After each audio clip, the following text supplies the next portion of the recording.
ఆంధ్రప్రదేశ్లో రాజకీయాలు ఎన్నికల దిశగా స్పీడ్ అందుకున్నాయి. వైఎస్ఆర్సీపీ అభ్యర్థుల మార్పు ఇతరుల బుజ్జగింపులపై దృష్టి పెట్టింది. ఇప్పుడు టీడీపీ, జనసేన కూడా తమ అభ్యర్థుల అంశంపై ఫోకస్ పెట్టారు. ఆదివారం సాయంత్రం జనసేన అధినేత పవన్ కళ్యాణ్, టీడీపీ అధినేత చంద్రబాబు సమావేశమై కీలక అంశాలు చర్చించారు. ఈ భేటీలో టికెట్ల అంశం ప్రధానంగా చర్చకు వచ్చినట్టు తెలుస్తోంది. చంద్రబాబు జైల్లో ఉన్నప్పుడు పొత్తుపై ప్రకటన చేసిన టీడీపీ, జనసేన అప్పటి నుంచి పార్టీ సమన్వయం కోసం ప్రయత్నాలు చేస్తోంది. ఇప్పటికే నియోజకవర్గాల వారీగా రెండు పార్టీల కీలక నేతలు సమావేశమయ్యారు. క్షేత్రస్థాయిలో కలిసి పనిచేసేలా ప్లాన్ చేశారు. ఇరు వర్గాల మధ్య ఉన్న అపోహలు తొలగించే ప్రయత్నాలు చేస్తూ వచ్చారు.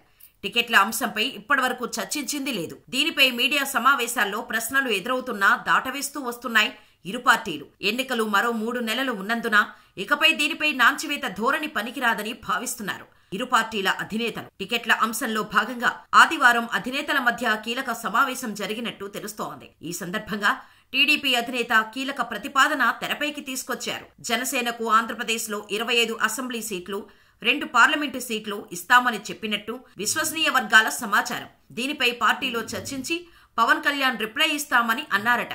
జనసేన పార్టీ బలంగా ఉన్న ప్రాంతాల్లో 25 స్థానాలు ఇస్తామని, వీటిల్లో ఈస్ట్ వెస్ట్ లో ఎక్కువ ఉంటాయని చెప్పుకుంటున్నారు. భవిష్యత్తు భేటీల్లో ఈ స్థానాలపై మరింత క్లారిటీ రానుంది.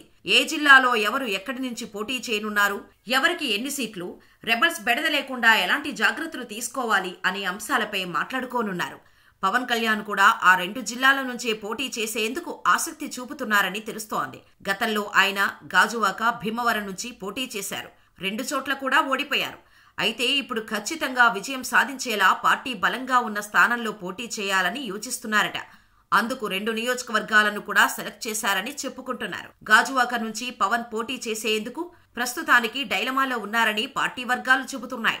ఖచ్చితంగా దానికి బదులు పిఠాపురం, భీమవరం స్థానాల్లో ఒక చోట నుంచి పోటీ చేయడానికి సిద్ధపడుతున్నారట.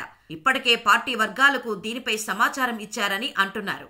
ఇరు పార్టీల నుంచి ఎలాంటి అధికారిక సమాచారం లేదు. పార్టీ పొత్తుల అంశాన్ని మరింత ముందుకు తీసుకెళ్లేందుకే సమావేశమైనట్టు మీటింగ్ తర్వాత జనసేన నాయకుడు నాదెండ్ల మనోహర్ తెలిపారు.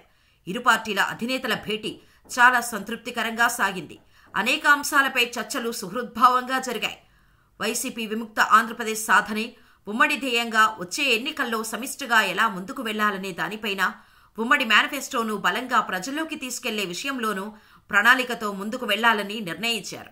వచ్చే ఎన్నికల్లో 2 పార్టీల కార్యకర్తలు, నాయకులు సమన్వయంతో ఎలా ముందుకు వెళ్లాలి, దానికోసం ప్రత్యేక వ్యూహంపైన ఓ సమిష్టి కార్యాచరణ తీసుకున్నాం. భవిష్యత్తు రాజకీయ కార్యాచరణ గురించి, ఎన్నికల యాక్షన్ ప్లాన్ గురించి చర్చించాం. ఎన్నికల్లో అనుసరించాల్సిన వ్యూహాలను ఇరు పార్టీల అధినేతలు పూర్తి స్థాయిలో చర్చించారు. వైసీపీని ధీటుగా ఎదుర్కోవడమే కాకుండా వైసీపీ విముక్త రాష్ట్రాన్ని సాధించేందుకు అవసరమైన అన్ని విషయాల పట్ల పూర్తిస్థాయి చర్చ జరిగింది. అధినేతల మధ్య జరిగిన భేటీలో చర్చకు వచ్చిన ఇతర కీలకమైన అంశాల గురించి తర్వాత ప్రత్యేకంగా మాట్లాడదాం అన్నారు. ఇక ఉమ్మడి మేనిఫెస్టో పైన చర్చించారు. ఇప్పటికే సూపర్ 6 పేరుతో టీడీపీ మినీ మేనిఫెస్టో జనంలోకి వెళ్లింది. జనసేన సూచించిన మరికొన్ని అంశాలతో కలిపి త్వరలోనే పూర్తిస్థాయి మేనిఫెస్టోని విడుదల చేయాలని నిర్ణయించారు. రాయలసీమ లేదా గుంటూరు, కృష్ణా జిల్లాల్లో భారీ బహిరంగ సభ ద్వారా మేనిఫెస్టో విడుదల చేయాలనే నిర్ణయానికి వచ్చారు. మేనిఫెస్టోలో 2 పార్టీల ప్రతిపాదనలతో పాటుగా రైతు రుణమాఫీ, ఉచిత విద్యుత్ వంటి అంశాలను చేర్చే విషయంపైన చర్చ జరిగినట్టు తెలుస్తోంది. మొత్తం 10 అంశాలతో ఉమ్మడిగా ప్రజల్లోకి వెళ్లనున్నాయి. యువత, మహిళలు, రైతులు, ఎస్సీ, ఎస్టీ సంక్షేమానికి సంబంధించి జనసేనాని కొన్ని సూచనలు చేశారు. వీటిపైన చర్చించి తుది రూపు ఇవ్వాలని నిర్ణయించారు. ఇక బీజేపీ నుంచి ఇప్పటివరకు సానుకూల సంకేతాలు రాకపోవడంపైన చర్చ జరిగింది. ఈ నెల 21న ఢిల్లీలో బీజేపీ ముఖ్య సమావేశం జరగనుంది. ఆ సమావేశం తర్వాత ఏపీ రాజకీయాలపైన నిర్ణయం తీసుకునే అవకాశం ఉందనే అభిప్రాయం వ్యక్తమైంది. ఈ నెలాఖరు వరకు వేచి చూసి జనవరిలో సంక్రాంతి వేళ టికెట్ల ప్రకటన, ఉమ్మడి మేనిఫెస్టో ప్రకటించాలని సూత్రప్రాయంగా నిర్ణయించారు. అదే సమయంలో ఈ నెల 20న జరిగే లోకేష్ యువగలం ముగింపు సభకు హాజరు కావటం లేదని తొలుత పవన్ సమాచారం ఇచ్చారు. ఇప్పుడు చంద్రబాబు కోరటంతో పవన్ తన నిర్ణయం మార్చుకున్నారు. లోకేష్ యువగలం యాత్ర ముగింపు సభకు హాజరు కానున్నారు. ఈ సభా వేదిక నుంచే కీలక ప్రకటనలకు సిద్ధమవుతున్నారు. చూడాలి మరి మున్ముందు ఎలాంటి పరిణామాలు